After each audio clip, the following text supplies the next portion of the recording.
Genesis chapter 30. And when Rachel saw that she bare Jacob no children, Rachel envied her sister, and said unto Jacob, Give me children, or else I die. And Jacob's anger was kindled against Rachel, and he said, Am I in God's stead, who hath withheld from thee the fruit of the womb? And she said, Behold, my maid Bilhah, go in unto her, and she shall bear upon my knees, that I may also have children by her. And she gave him Bilhah her handmaid to wife, and Jacob went in unto her. And Bilhah conceived, and bare Jacob a son. And Rachel said, God hath judged me, and hath also heard my voice, and hath given me a son. Therefore called she his name Dan. And Bilhah, Rachel's maid, conceived again, and bare Jacob a second son. And Rachel said, With great wrestlings have I wrestled with my sister, and I have prevailed. And she called his name Naphtali. When Leah saw that she had left bearing, she took Zilpah her maid, and gave her Jacob to wife. And Zilpah, Leah's maid, bare Jacob a son.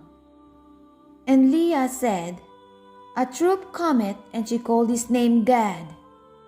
And Zilpah, Leah's maid, bare Jacob a second son. And Leah said, Happy am I, for the daughters will call me blessed. And she called his name Asher. And Reuben went in the days of wheat harvest, and found mandrakes in the field, and brought them unto his mother Leah. Then Rachel said to Leah, Give me, I pray thee, of thy son's mandrakes.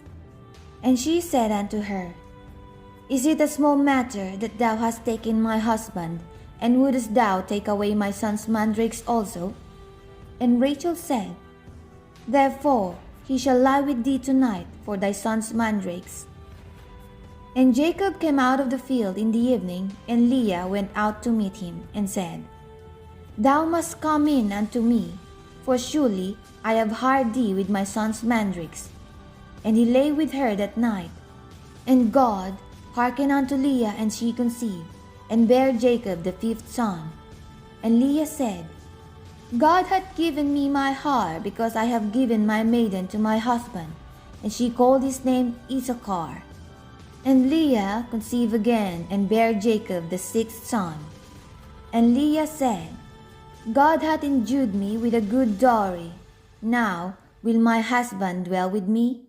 Because I have borne him 6 sons. And she called his name Zebulun.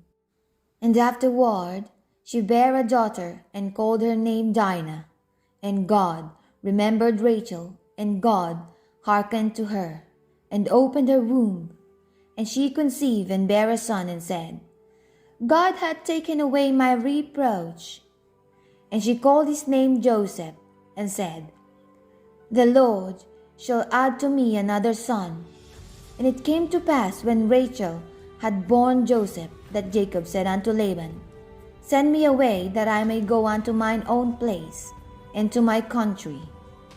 Give me my wives and my children, for whom I have served thee, and let me go, for thou knowest my service which I have done thee. And Laban said unto him, I pray thee, I have found favor in thine eyes, tarry, for I have learned by experience that the Lord hath blessed me for thy sake.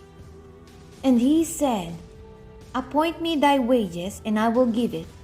And he said unto him, Thou knowest how I have served thee, and how thy cattle was with me.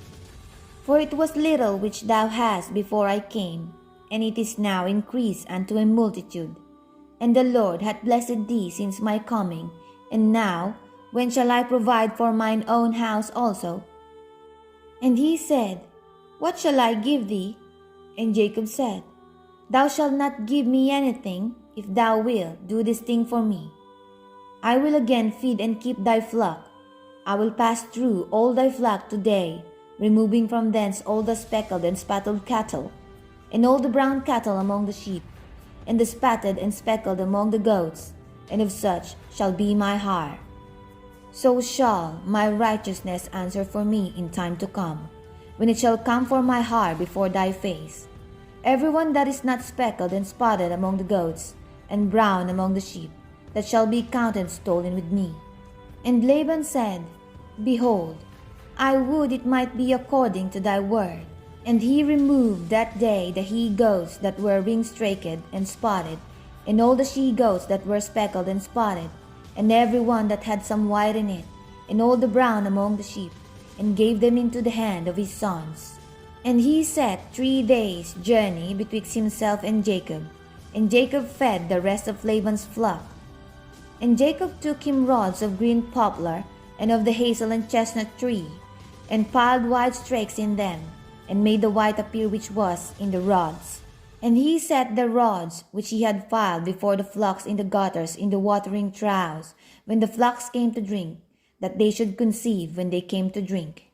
And the flocks conceived before the rods, and brought forth cattle ring-straked, speckled, and spotted. And Jacob did separate the lambs, and set the faces of the flocks towards the ring-straked, and all the brown in the flock of Laban. And he put his own flocks by themselves, and put them not unto Laban's cattle. And it came to pass, whensoever the stronger cattle did conceive, that Jacob laid the rods before the eyes of the cattle in the gutters, that they might conceive among the rods. But when the cattle were feeble, he put them not in. So the feebler were Laban's, and the stronger Jacob's. And the man increased exceedingly, and had much cattle, and maid servants, and men servants, and camels, and asses.